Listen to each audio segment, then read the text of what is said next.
yaşadım, seninle güldüm.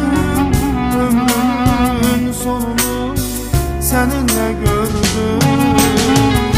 Günlerin içinde, gözyaşlarında hayatın manasını o zaman duydum.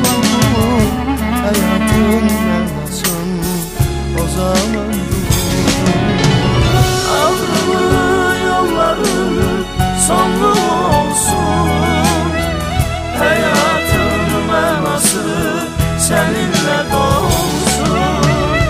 Geceler ayımın gül yanağında, öpmeye çalıştım çatmadı elim. Öpmeye çalıştım çatmadı elim.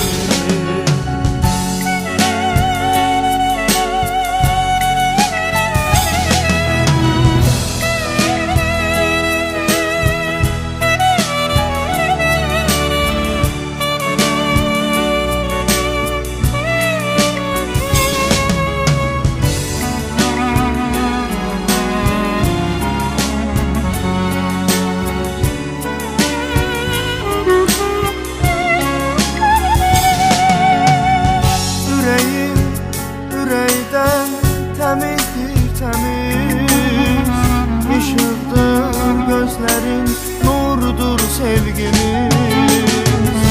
Yüreğin üreyden temizdir temiz, ışıktır gözlerin, nurdur sevgimiz. Seni sevmek için yaşayıram ben. Bütün alem duysun, eşktir ömrümüz. Bütün alem duysun, eşktir ömrümüz. Ağrılı yolların sonlu olsun, hayatın manası seninle dolsun.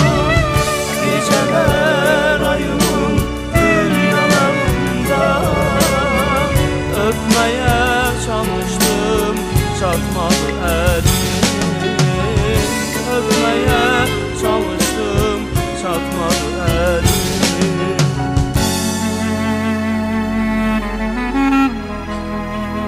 Xəyallar içində xəyal yaşadım. Ümidlə bu anı görüm yaşadım. Allah'ın qisməti bugünəymiş. Səninlə həyatı yaşamaq üçün. Səninlə həyatı yaşamaq üçün.